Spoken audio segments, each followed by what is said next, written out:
வாழ்க்கையில கடன் வாங்கவே கூடாதுன்றதுக்கு இது ஒரு இது அப்படின்ற மாதிரிலாம் நிறைய மீம்ஸ் வந்து போட்டிருக்காங்க. அவர் எவ்வளவுதான் கடன் வாங்கினாரு, எப்படி போயிட்டு இருக்கு? கௌதம் மேனன் மேல இவங்க ஒரு தீராத அன்புல இருக்காங்க. ஸோ அதனாலதான் அவர் இப்படி கொஞ்சம் அவர் லெவலை விட்டு இறங்கி வரும்போது ஐயோ தரத்தை குறைச்சிக்கிட்டு பண்ணணும்னு அவசியம் கிடையாது. அவர் எங்கேயோ இந்த ஹியூமரை ரொம்ப ரசிச்சிருக்காரு, நம்ம தான் பண்ணி பார்ப்போமேன்னு தோணியிருக்கு, அவ்வளோதான். அதே நேரத்தில் யோகி பாபு முழுக்க முழுக்க எப்பவுமே உண்மை பேசுறாருன்னா இல்லை, நான் ரொம்ப பியூரா இருக்கேன், என்னை பத்தி எல்லாம் தப்பு தப்பா பேசுறாங்கன்னு ஒரு பொய்யை சொல்றாருல்ல. ஜெம் சினிமாஸ் நேயர்களுக்கு வணக்கம். நான் உங்கள் விஜய் ஸ்ரீஜா. இன்னைக்கு நம்ம கூட வலைபேச்சு அந்தனன் சார் இருக்காரு. அவர்கிட்ட சினிமா சம்பந்தப்பட்ட கேள்விகள் கேட்க போறோம், வாங்க பார்க்கலாம். வணக்கம் சார். வணக்கம் சார். இப்போ ஒரு படத்துக்கு அதோட ப்ரொமோஷன் எவ்வளவு முக்கியமோ அதே மாதிரி சோஷியல் மீடியாஸ் ரொம்ப முக்கியம். அதை ஒரு நெகட்டிவான வேலை மீம் போட்டாலுமே என்னடா படம் இது இவ்வளோ பேர் கலாய்க்கிறாங்க அப்படின்னு போய் பார்க்குற கூட்டம் கூட இருக்கு. இப்போ ரீசெண்டாக டிடி நெக்ஸ்ட் லெவல் அப்படின்ற ஒரு படத்தோட ட்ரெய்லர்ல உங்களுக்கே தெரிஞ்சிருக்கும் எவ்வளவுதாங்க இந்த மனுஷன் கடன் வாங்கினாரு அப்படின்னு பல மீம்ஸ். வாழ்க்கையில கடன் வாங்கவே கூடாதுன்றதுக்கு இது ஒரு இது அப்படின்ற மாதிரிலாம் நிறைய மீம்ஸ் போட்டிருக்காங்க. அவர் எவ்வளவுதான் கடன் வாங்கினாரு, எப்படி போயிட்டு இருக்கு, எல்லாமே பண்றாரே ஜிவிஎம், அது அதை பத்தி ஏதாவது? இல்ல, ஆக்சுவலா எனக்கு இதுல நான் ரெண்டாவது வேற ஒரு பார்வை பார்க்கிறேன்.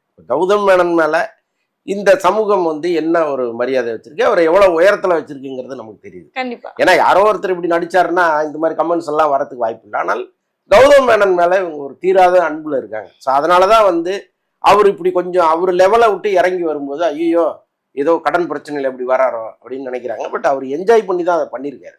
இன்னொன்று இந்த படத்தில் நடிக்கிறதுக்காக அவருக்கு என்ன 10 கோடி 15 கோடியை கொடுக்க போகிறாங்க அப்படிலாம் ஒன்றும் கிடையாது.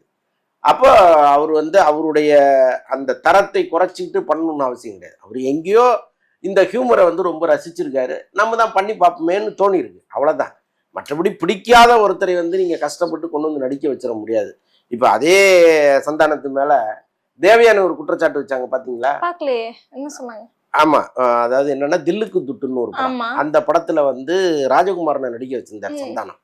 ராஜகுமாரன் சார் சும்மா ஒரு என்னோட கேங்ல நீங்க ஒரு ஆளு வாங்கன்னு சொல்லி கூட்டு போயிட்டாங்க. அங்க போய் நிறைய டயலாக்ஸ் ராஜகுமாரனை ரொம்ப காயப்படுத்துற அளவுக்கு இருக்கும். அது காமெடி தான். நீங்க ராஜகுமாரனா பார்க்க கூடாது, ஸ்கிரீன்ல வரும்போது சந்தானம் குரூப்ல ஒருத்தரா தான் நீங்க பார்க்கணும். ஆனால் ஒரு மனைவியா அவங்க பார்க்கும்போது அவங்களுக்கு ஒரு மிகப்பெரிய வருத்தம். ஏன்னா தமிழ் சினிமாவில் 2-3 ஹிட்டு கொடுத்த ஒரு இயக்குனர் அவர். இன்னைக்கும் அவர் சொந்த படங்கள்லாம் எடுத்திருக்கிறாரு. அவருடைய ஸ்டேட்டஸுங்கிறது நம்ம எப்பவுமே கொஞ்சம் மேலே வச்சு பார்க்க வேண்டியது தான். பட் இந்த கேரக்டர்ல அவரை கூட்டு போய் இவ்வளவு இழிவுபடுத்திட்டாரு, அதனால சந்தானம் மேல எனக்கு கோவம் அப்படின்னு அவங்க இப்போ ரீசெண்டா 4 நாளைக்கு முன்னாடி ஒரு பேட்டி கொடுத்துருக்காங்க. ஸோ அந்த அளவுக்கு இருக்கு. பட் இருந்தாலும் சினிமா தானே, அது நீங்க நிஜ வாழ்க்கையோட கனெக்ட் பண்ணி அவ்வளவு தூரம் பெருசா பேச வேண்டிய அவசியம் இல்லை. Okay sir. இப்போ ரீசெண்டா ஒரு ப்ரொடியூசர் ஒரு ஈவெண்ட்ல சொல்லியிருந்தாரு, படத்துல நடிக்கிற எல்லாருமே ப்ரொமோஷனுக்கு வரணும்னா காசு கேட்கறாங்க. இப்போ யோகி பாபு 7 லட்சம் ரூபாய் கேட்டாரு அப்படின்ற மாதிரி சொல்லியிருந்தாங்க. அதுக்கு யோகி பாபுவும் ஒரு பதில் சொல்லியிருந்தாரு, நான் அதுல நடிச்சதே 2 நிமிஷம், இதை ப்ரொமோஷனுக்குலாம் வேற கூப்பிடுறாங்க, நான் காசுலாம் கேட்கல அப்படின்ட்டு. இதுல நடந்த உண்மை எது சார்? இல்லை, அந்த படத்தை பொறுத்த அளவுக்கு என்ன நடந்ததுன்னு எனக்கு தெரியாது. அவர் 7 லட்சம் கேட்டாரா கேட்கலையா, படத்திலேயே நான் 2 நிமிஷம் தான் வர்றேன்னு அவர் சொல்லும் பொழுது அவர் ப்ரொமோஷனுக்கு வாங்கன்னு பெருசாக யாரும் நெருக்கடி கொடுத்துருக்கிறதுக்கு வாய்ப்பு இல்லை. அதே நேரத்தில் யோகி பாபு முழுக்க முழுக்க எப்பவுமே உண்மை பேசுகிறாருன்னா இல்லை. இப்போ நான் கடவுள் நம்பிக்கை உள்ளவன். சில நேரங்களில் கடவுளே பொய்யன்னு நினைக்கிற அளவுக்கு சில சம்பவங்கள் நடக்குது. அதில் முக்கியமாக யோகி பாபு தொடர்பான சம்பவங்கள்லாம் பார்க்கும்போது இவ்வளோ கயிறு கட்டியிருக்கிறாரு, இவ்வளவு கழுத்தில் முழுக்க முருகன் இதை போட்டிருக்கிறாரு, அவருடைய டிபி அது இதுன்னு எதை பார்த்தாலும் முருகனாக இருக்காரு, ஆனால் பொய் மட்டும் வண்டியாக பேசுறாரு. அப்போ இந்த முருகன் பார்த்துட்டே இருக்கானே, இவன் எப்போ அதுக்கான பதிலை கொடுப்பான் அப்படிங்கிறது நமக்கு தெரியவே இல்லை. இப்போ அவர் இந்த திரையுலகத்துக்கு கொடுக்குற டார்ச்சருங்கிறது ஒவ்வொரு தயாரிப்பாளரும் போய் கேட்டால் தெரியும், கண்ணீர் வடிக்கிறாங்க. நீங்கள் நான் அடுத்த வாரம் டேட்டு தரேன்னு சொல்லிட்டு 1.5 வருஷம் கழிச்சுலாம் டேட்டு கொடுத்துருக்கிறாரு. உள்ளூர்ல இருந்துகிட்டே நான் சிங்கப்பூர்ல இருக்கேன், மலேசியாவில் இருக்கேன்னு சொல்லிட்டு அந்த ஷூட்டிங்கு போகாமலாம் இருந்திருக்காரு. ஸோ இது மாதிரி பயங்கரமான டார்ச்சர்னு சொல்றாங்க. யோகி பாபு வைத்து படம் எடுத்த எல்லாருமே வெளியில சொன்னா இவருடைய ஃபர்தரான டப்பிங்லாம் பாதிக்கப்படுங்கிறதுனால வாயை திறக்காம இருக்காங்க.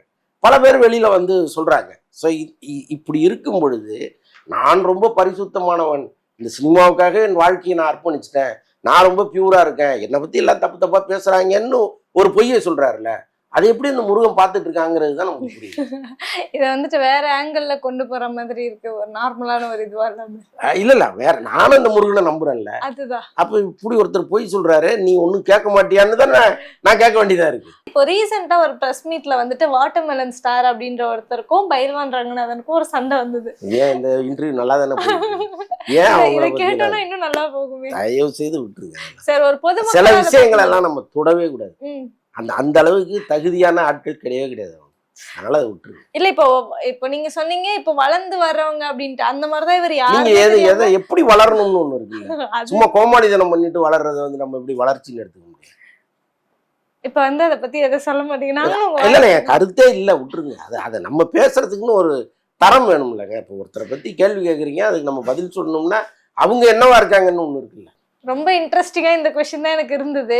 நீங்க அதை சொல்ல மாட்டேன், வேஸ்ட், சிம்பிளி வேஸ்ட்னு சொல்லிட்டீங்க. எங்களுக்கு மனசு உடஞ்சு போயிருக்கு. ஏன்னா நாங்களாம் வந்து வாட்டர்மெலன் ஸ்டாரோட பெரிய காலம் வாட்டர்மெலன் சாப்பிடுறதுன்னா பெரிய ஃபேன்ஸ் சார். நாங்க எல்லாமே வந்துட்டு ஒரு ஃபேன்ஸ் கிளப்ல நான் ரொம்ப ஒரு பெரிய இடத்துல வச்சிருந்தேன், மரியாதைக்குரிய இடத்துல ஓகே ஓகே ஓகே புரியுது சார். அதோட நாங்களும் வந்துட்டு சும்மா ஃபன் பண்றதுக்காக தான் சொன்னேன். இப்போ நிறைய பேருக்கு ஒரு மோட்டிவேஷன் என்ன அப்படின்னு பாத்தீங்கன்னா சினிமா தான். சினிமாவில் வளர்ந்து வரவங்களை பார்த்து வந்துட்டு ஒரு படத்துல வளர்ந்து வராங்கன்னா நம்மளாலேயும் வாழ்க்கையில முடியும் அப்படின்ற மாதிரி எடுத்துப்பாங்க. ஆனால் நிஜ வாழ்க்கையிலே சினிமா வச்சு வளர்ந்து வரவங்க தான் வந்துட்டு விஜய் சித்து. ஒரு யூடியூப்ல ஸ்டார்ட் பண்ணி இப்போ படம் அளவுக்கு வந்துட்டு இவ்வளோ பெருசாக வளர்ந்துருக்காரு. அவரை பற்றி ஏதாவது, அவரோட படங்கள் பற்றி? சோசியல் மீடியாவில் இன்னைக்கு அவருக்குன்னு ஒரு பெரும் கூட்டம் இருக்குது. இப்போ ஒரு தயாரிப்பாளர் நீங்கள் போய் அணுகும் பொழுது இவருடைய யூடியூப் சேனலை எவ்வளோ பேர் பார்க்குறாங்கன்னு ஒரு கணக்கு எடுத்தாலே இது டிக்கெட்டாக மாறுங்கிற எண்ணம் வந்து அவங்களுக்கு வரும். இப்போ எப்படி விஜய் பார்க்க ஒரு கூட்டம் வரும்பொழுது இதில் ஒரு 90% டிக்கெட்டாக இது ஓட்டா மாறும்னு அவங்க ஒரு கணக்கு பண்ணுறாங்கல்ல. ஸோ அந்த மாதிரி தயாரிப்பாளர்களுக்கும் ஒரு கணக்கு இருக்கும். அப்படிதான் ஹிப்ஹாப் ஆதி உள்ளே வந்தார், ஆர்ஜே பாலாஜி உள்ளே வந்தார். இப்போ இவங்களுக்கு பின்னால் எவ்வளோ பெரிய கூட்டம் இருக்குங்கிறத அவங்க பார்ப்பாங்க. இப்போ விஜய் சித்துவை அப்படி தான் ஒரு பெரிய வாய்ப்பை கொடுத்துருக்காரு ஐசர் கணேஷ். வேற என்ன சொல்கிறதுக்கு இருக்காது. பேசிக்கலாகவே அவர் வந்து அவ்வளோ பேரை கவர்கிற ஒரு நபராக இருக்கார். படமும் அந்த மாதிரி இருக்கும். ஓகே, அப்ப இன்னும் கொஞ்சம் வளர்ந்ததுக்கு அப்புறம் நம்மளுக்கு பேசுறதுக்கு இன்னும் நிறைய கண்டென்ட் இருக்கும்னு நினைக்கிறேன். அப்போ பேசிக்கோ. ரொம்ப நன்றி சார். நன்றி.